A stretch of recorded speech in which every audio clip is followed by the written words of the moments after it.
Hello students, very welcome to you all. आज मैं आपको बताऊंगा एक्सपेंडिचर मेथड के सारे कंपोनेंट्स के बारे में। बिल्कुल सही सुना आपने, मैं आपको एक ही वीडियो में सारे कंपोनेंट कवर करूंगा एक्सपेंडिचर मेथड के, जैसे कि प्राइवेट फाइनल कंजप्शन एक्सपेंडिचर, साथ ही साथ government expenditure, investment, export and import. ये सारे कंपोनेंट्स हम इस वीडियो में कवर करेंगे डिटेल में। वीडियो को स्किप करने की बिल्कुल कोशिश मत कीजिएगा, क्योंकि हो सकता है कि ये क्वेश्चन आपके एग्जाम में डिटेल में या हो सकता है कि एमसीक्यू के फॉर्म में आपसे पूछा जाए। इसीलिए इस वीडियो को बिल्कुल आराम से और लास्ट तक देखिएगा। ये वीडियो आपके लिए मोस्ट इंपॉर्टेंट हो सकती है। बहुत सारे स्टूडेंट एक्सपेंडिचर मेथड को अच्छे से समझ नहीं पाते हैं, इसलिए बिल्कुल भी लापरवाही मत कीजिएगा। वीडियो को स्टार्ट करने से पहले मैं आपको एक डिस्क्लेमर देना चाहता हूं कि मैं अपने चैनल पे क्लास 12th मैक्रो इकोनॉमिक्स की सारी वीडियो अपलोड कर रहा हूं फ्री ऑफ कॉस्ट। अगर आप इंटरेस्टेड हैं या आप किसी को जानते हैं जिन्हें क्लास 12th मैक्रो इकोनॉमिक्स की वीडियो चाहिए, तो आप उन्हें हमारा चैनल और हमारी प्लेलिस्ट दोनों रिकमेंड कर सकते हो। मैंने लिंक दे दी है डिस्क्रिप्शन के अंदर। तो आइए अपनी वीडियो को स्टार्ट करते हैं। मेरा नाम है आकाश कुमार चौहान और आप मेरे साथ देख रहे हो आपका अपना यूट्यूब चैनल एग्जाम बेल। इसी बात पे keep subscribe my channel and hit the bell icon for getting more updates. तो आते हैं सीधा अपने कंपोनेंट के ऊपर। तो सर, कितने कंपोनेंट थे हमारे पास एक्सपेंडिचर मेथड के लिए? मैं आपसे पहले एक गुजारिश करूंगा कि इस वीडियो को देखने से पहले आप एक्सपेंडिचर मेथड की पहली वीडियो जरूर देखिएगा, जो कि मैंने आपको लिंक दे दी है डिस्क्रिप्शन के अंदर। तो बात कर लेते हैं कि क्या क्या कंपोनेंट्स हैं एक्सपेंडिचर मेथड के। सबसे पहला जो कंपोनेंट्स है वो आपके पास आता है सी, आई, जी, एक्स, एम। हमने इतने कंपोनेंट देखे थे एक्सपेंडिचर मेथड के अंदर। सी क्या था? सी हमारे लिए थी प्राइवेट फाइनल कंजप्शन एक्सपेंडिचर। आई से आई फॉर इन्वेस्टमेंट। इन्वेस्टमेंट का दूसरा नाम क्या है मुझे जल्दी से कमेंट करके बताइए मेरे कमेंट बॉक्स में। देखते हैं कितनों को पता है इन्वेस्टमेंट का दूसरा नाम। आइए आगे बढ़ते हैं। जी से है government final consumption expenditure. X for export and M से है इंपोर्ट। इतने कंपोनेंट्स को हम इस वीडियो में कवर करने वाले हैं डिटेल में। तो सबसे पहले अपने पहले कंपोनेंट्स पे आते हैं कि सर बता दीजिए कि सी या प्राइवेट फाइनल कंजप्शन एक्सपेंडिचर आखिर क्या होती है। सर देखो, बिल्कुल इजी टॉपिक है। आप इसको कैसे समझोगे? मैं आपसे कहूँ कि आप कहीं जाते हो वर्क करने और आपको वर्क करने के 100 रुपये सैलरी मिलती है। आप इस 100 रुपये को खर्च करोगे अपनी इकोनॉमी में लिविंगहुड जीने के लिए। अब मैं आपसे पूछूं कि ये 100 रुपये आप कैसे खर्च करते हो, तो आप कहोगे कि कुछ पैसा खाने पीने में खर्च कर लेते हैं और कुछ पैसे हम सेव कर लेते हैं फ्यूचर के लिए। क्या वो जो पैसे आप सेव करते हो क्या वो कभी खर्च नहीं होंगे? तो खर्च तो होंगे। कब खर्च होंगे? फ्यूचर में होंगे, लेकिन होंगे तो ज़रूर। हमने सेविंग की ही इसीलिए है कि आगे अगर कुछ होती है तो हम उस पैसों को वहाँ पर एडजस्ट कर सकते हैं। तो हमने देखा कि खर्चे दो तरीके से होते हैं, एक प्रेजेंट में और एक फ्यूचर में। जो खर्चा प्रेजेंट में हो रहा है उससे तो हम कह सकते हैं कंजप्शन एक्सपेंडिचर, लेकिन जो खर्चा फ्यूचर में होने वाली है उसे हम क्या कहेंगे? वो होती है सेविंग, क्योंकि हमें नहीं पता फ्यूचर में क्या होगा। Future is full of uncertainty.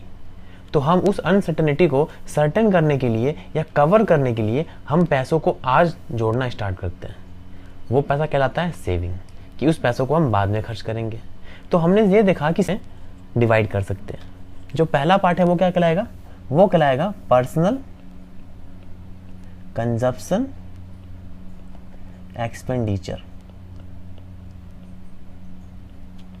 Clear है कि हमने कुछ पैसा अभी अभी कंजप्शन करने के लिए खर्च कर दिया, पर्सनल कंजप्शन के लिए खर्च कर दिया। और बाकी पैसे सर, बाकी पैसे हमने फ्यूचर के लिए सेव कर रखे हैं, तो पर्सनल सेविंग। ये पैसे भी फ्यूचर में खर्च होंगे, लेकिन समय आने पर। तो हमने देखा कि जो सी है वो दो पार्ट में डिवाइड हो गई, personal consumption expenditure and personal saving. बस सी खत्म। अगर आप ऐसा सोच रहे हो कि सी खत्म, तो आप थोड़ा रुक जाइए, क्योंकि सी का एक दूसरा फॉर्मूला भी है, जो फॉर्मूला आपके एग्जाम पॉइंट ऑफ व्यू से मोस्ट इंपॉर्टेंट हो सकती है फ्रेंड्स। तो इस फॉर्मूले पे ध्यान देते हैं। तो यहाँ लिखते हैं और, ये तो एक फॉर्मूला है आपके पास, लेकिन कई बार ये फॉर्मूला यूज़ ना करके आपको दूसरा फॉर्मूला यूज़ करना पड़ सकता है, और अब हम उस फॉर्मूले के बारे में बात करेंगे जो आपके एग्जाम पॉइंट ऑफ व्यू से मोस्ट इंपॉर्टेंट होने वाली है। इस बात पे हमारे वीडियो को लाइक कर दें और चैनल को सब्सक्राइब कर लें, और दोस्तों के साथ भी इस वीडियो को शेयर कर दीजिएगा। तो अब देखते हैं सर दूसरा फॉर्मूला क्या है। मैंने आपसे पहले भी कहा है कि मैक्रो इकोनॉमिक्स हम हमेशा एक इकोनॉमी में पढ़ते हैं, और वो इकोनॉमी हमारे लिए इंडिया कहलाती है, एक नेशन कहलाती है। तो अगर मैं बात कर रहा हूँ एक्सपेंडिचर मेथड की, एक्सपेंडिचर होने की, तो वो एक्सपेंडिचर कहाँ हो रही होगी? एक नेशन में हो रही होगी। क्लियर बात है? तो मतलब इंडिया में हो रही होगी। अब मैं आपसे पूछूं कि सी मतलब क्या, तो हम बोलेंगे हमारे इंडिया के निवासी के द्वारा किया गया खर्चा कहलाएगा प्राइवेट फाइनल कंजप्शन एक्सपेंडिचर। मतलब इंडिया के जो निवासी हैं वो लोग जो खर्च कर रहे हैं पैसे, वो पैसे जो खर्च होंगे वही कहलाएंगे प्राइवेट फाइनल कंजप्शन एक्सपेंडिचर। तो अब आप देखिए अपने स्क्रीन पर, अगर मैं आपसे बोलूं कि purchase in domestic market, purchase in domestic market by resident, मतलब इंडिया के निवासी के द्वारा इंडिया में ही पैसे खर्च किए गए। तो क्लियर बात है कि इंडिया का निवासी ही पैसा खर्च कर रहा है, तो कोई दिक्कत वाली बात नहीं है। मतलब ये पैसा तो कहलाएगा मतलब प्राइवेट फाइनल कंजप्शन एक्सपेंडिचर सी। इसमें हम ऐड कर सकते हैं। सर ऐड क्या कर सकते हैं? अब आप खुद सोचो, हम लोग जो हैं वो पैसे खर्च कर रहे हैं रेस्ट ऑफ वर्ल्ड में, फॉरेन मार्केट में, तो क्या ये एक्सपेंडिचर नहीं है? ये भी एक्सपेंडिचर है, ये भी हमारा एक्सपेंडिचर है, बस ये पैसा आउट ऑफ नेशन जा रहा है, लेकिन है तो एक्सपेंडिचर। तो हम ये बोल सकते हैं परचेज इन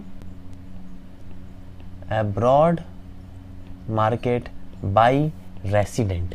अब देखो यहाँ पे भी एक ही वर्ड इंपॉर्टेंट है आपके लिए, रेसिडेंट। पैसे तो हमने ही खर्च किए, भले ही वो पैसे बाहर खर्च हो रहे हैं, लेकिन खर्च तो हम कर रहे हैं ये पैसे। तो हम ये क्लियर कह सकते हैं कि ये भी क्या है? सी का पार्ट है। लेकिन जब मैं कह रहा हूं कि परचेज इन डोमेस्टिक मार्केट, याद रखिएगा डोमेस्टिक मार्केट, घरेलू market in India by non resident, क्या ये खर्चा, क्या ये एक्सपेंडिचर हमारा है? बिल्कुल भी नहीं। ये हमारे नेशन के लिए इनकम हो जा रही है, हमारे नेशन के लिए ये एक्सपेंडिचर बिल्कुल भी नहीं है। क्लियर बात है? ये एक्सपेंडिचर उस बंदे के लिए है जो बंदा आउट ऑफ नेशन है, नॉन रेसिडेंट है, इस देश का निवासी है ही नहीं। हमारे देश के लिए ये पैसा इनकम कहलाएगा। क्लियर हुआ? तो हम ये कह सकते हैं कि हमारे पास दूसरा जो फॉर्मूला आया सी का, वो बिल्कुल आसान है, कंसेप्चुअल है। जो पैसा हमने खर्च किया इन इंडिया वो सी का पार्ट है, जो पैसा हमने खर्च किया आउट ऑफ इंडिया वो भी सी का पार्ट है, जो पैसा बाहर वाले इंसान हमारे इंडिया में खर्च कर रहे हैं वो एक्सपेंडिचर नहीं है, उसे हम माइनस करेंगे सी में से। क्लियर है? ये है आपका पूरा सी, या हम बोल सकते हैं प्राइवेट फाइनल कंजप्शन एक्सपेंडिचर। बस अब आगे दम नहीं है फ्रेंड्स। अगर मैं बात करूं कि सर गवर्नमेंट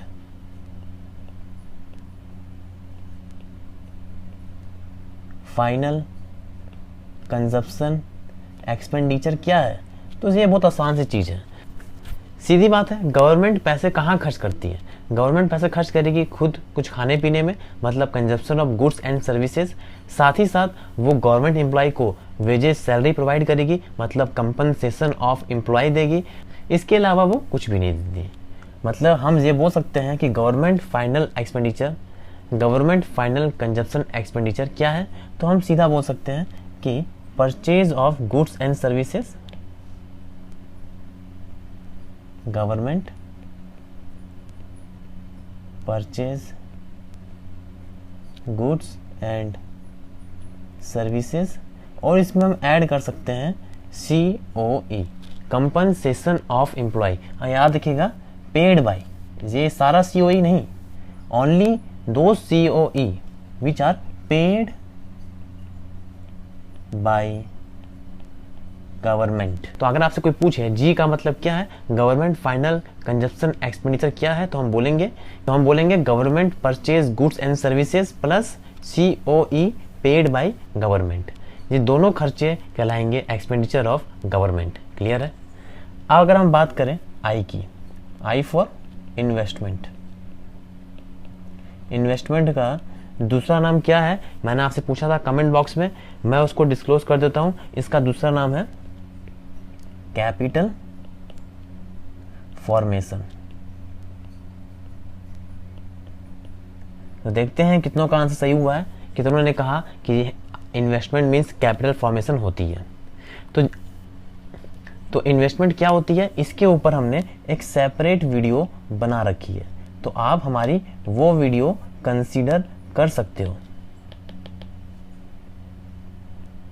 क्लियर है।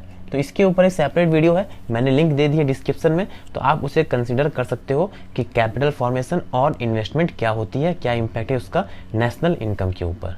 क्लियर है। बात करें एक्सपोर्ट की या इंपोर्ट की, तो इसमें कहने को कुछ भी नहीं है। आप सबको पता है एक्सपोर्ट क्या होती है, आप सबको पता है इंपोर्ट क्या होती है। जब हम गुड्स को अपने नेशन से आउट ऑफ नेशन भेजते हैं या अब्रॉड में भेजते हैं, तो उसे हम कहते हैं एक्सपोर्ट, कि गुड्स हमारे यहाँ से दूसरे के यहाँ चली गई, एक्सपोर्ट। इंपोर्ट क्या होती है, जब हम बाहर से अपने अंदर गुड्स लेके आते हैं तो वो कहलाती है इंपोर्ट। क्लियर है। ये आपके सारे कंपोनेंट्स हैं एक्सपेंडिचर मेथड के। तो हमने देखा कि what do you mean by C, private final consumption expenditure, क्या मतलब है आई का, क्या मतलब है जी का, एक्स एंड एम तो बिल्कुल इजी टॉपिक थे, एक्सपोर्ट एंड इंपोर्ट। हमने सब कुछ कवर कर लिया एक्सपेंडिचर मेथड के सारे चीज़। अब हम अगले वीडियो में इसके न्यूमेरिकल को सॉल्व करने की पूरी कोशिश करेंगे। मैं आपको दिखाऊंगा एग्जाम पॉइंट ऑफ व्यू से कैसे क्वेश्चंस आपके एग्जाम में पूछे जाते हैं एक्सपेंडिचर मेथड को लेकर। तो इस वीडियो को यहीं पे एंड करते हैं। इस वीडियो से आपने कुछ भी सीखा और आपको कुछ भी फायदा हुआ तो इस वीडियो को जरूर लाइक करिएगा, और अगर चैनल पर नए हो तो चैनल को सब्सक्राइब करके बेल आइकन को दबा के उसकी सेटिंग ऑल पे कर दीजिएगा, जिससे आपको मेरी वीडियो की लगातार अपडेट मिलती रहेगी। और अगर आप किसी को जानते हो जो क्लास 12th में है, आप उन्हें हमारा चैनल और हमारी प्लेलिस्ट, जो कि लिंक मैंने दे दी है डिस्क्रिप्शन में, वो आप शेयर कर सकते हो उनके साथ। उनका भी कुछ भला होगा और आपका भी कुछ भला होगा। तो मिलते हैं अगली वीडियो में। आज के इतना ही। Thank you and have a nice day.